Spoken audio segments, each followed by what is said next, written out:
US Vice President Kamala Harris is in the thick of the things after Joe Biden dropped out of the presidential race. He has announced her to be the replacement for the elections that are upcoming in United States. I'd like to thank our great Vice President Kamala Harris. She's experienced, she's tough, she's capable. She's been an incredible partner to me and a leader for our country. Ever since then, the 59-year-old politician has launched her campaign. She has also launched a fierce attack on her opponent, Donald Trump. But what are the chances that she stands against Trump? What are the things that could actually help her, and what are the odds that are there in front of her? We explain all that and more in this video. My name is Shujaul Haq.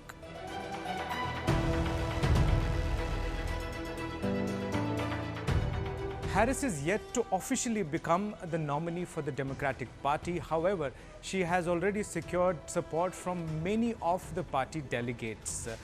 The nomination process happens at the Democratic Convention that is scheduled to take place in the next month. To understand how the process of nomination takes place and what is it like for Kamala Harris at this point of time, I am joined by my colleague Yoshita Singh in New York. Yoshita, what are the chances of Kamala Harris beating Trump? What are the least recent polls suggesting in US? Right. Yeah, Shuja, of course, Kamala Harris is now the Democratic candidate endorsed by President Joe Biden. Of course, the Democratic convention has to happen. She has to officially be nominated, but she's still trailing behind the polls, behind Trump in the polls. Some of the recent polls that have come across, they show that she is trailing behind, but in some of the polls that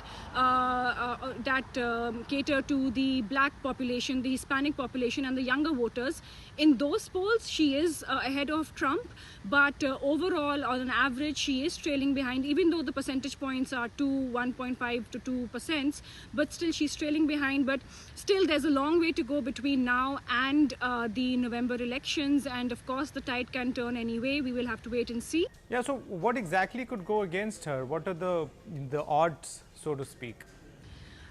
Right, for Vice President Kamala Harris, the main thing that people have said in conversations and that they've noticed is that she took a lot of time to find her footing as the Vice President. When Joe Biden was the president and he picked Kamala Harris as his running mate, there was this whole talk about she being the first woman of color, the first woman of South Asian descent. So there was a lot that was going for her, but then people saw that she took a lot of time to find her footing in the White House, in the administration. So that's one thing, and her policies and her thoughts on the southern border, on immigration. That was again a point that people have seen that goes against her. So we have to see how she sort of corrects herself in a way and comes out as a stronger candidate than Trump, because we've seen how Trump is on immigration, on economy, and how vocal he has been in these issues.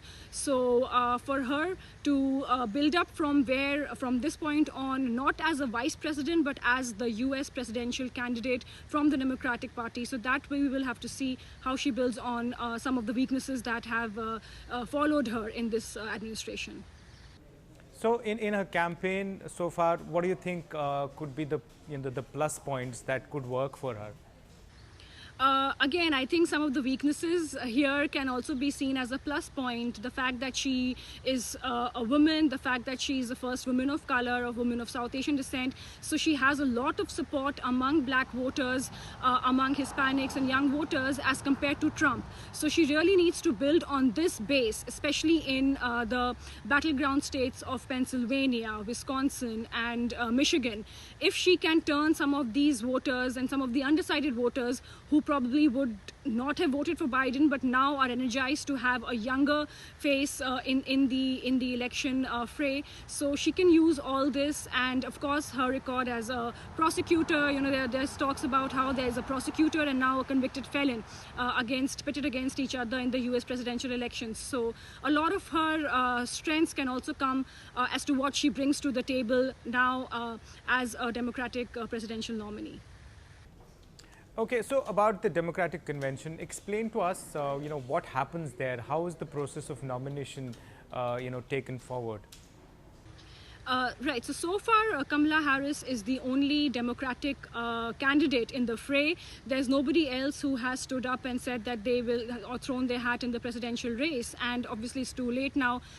Everybody's rallying behind Kamala Harris. So at the convention, there are these delegates, these individuals who are elected, who will vote for the next candidate from the Democratic Party. There are 4,000 delegates. A lot of them have already pledged to Joe Biden, to President Joe Biden, but now that he has stepped away from the race, he's dropped out from the race, it's expected that the delegates will transfer to Vice President Kamala Harris, and that she will gain the support and then emerge as the official Democratic nominee. So that happens over a period of 3 days, August 19 to 22nd, in Chicago, and there are chances that she will also announce her running mate, because now we also have to see who the number 2 in the administration could be. Who will she pick as her running mate on the ticket to be the vice presidential candidate? So all of this will pan out in Chicago during the Democratic National Convention. Her potential Democratic nomination is going to be historic. She could become the first black woman president of United States. If she wins, she could also become the first American president with an Asian heritage. This could actually put her in a better position among voters that Biden could not impress, particularly young and non-whites. She could also appeal to the conservative voters who do not want to elect an elderly Trump. It's interesting to see how the age factor that stood up against Biden could now be a problem for Donald Trump. Having said all that, the task for Kamala Harris is not going to be easy, particularly against Donald Trump. For now, all eyes will be at the Democratic Convention, which is going to take place in just a few weeks from now.